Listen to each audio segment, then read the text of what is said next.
यशाचं अपयशाचं दोघांचं कारण हे आपल्या अंतर्मनात आहे.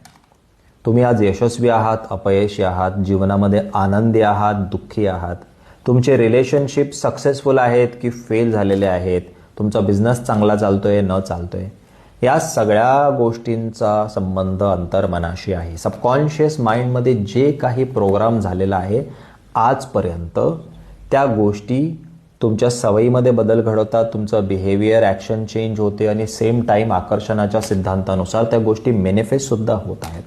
त्यामुळे जर तुम्हाला परमनंट बदल करायचा असेल तुमच्या जीवनामध्ये, तर अंतर्मनात जाऊन तिकडे जे काही रूट कॉजेस बसलेले आहेत त्याला चेंज करावा लागेल. अंतर्मनात जे विचार, भावना, धारणा बसलेल्या आहेत त्याला बदलावं लागेल.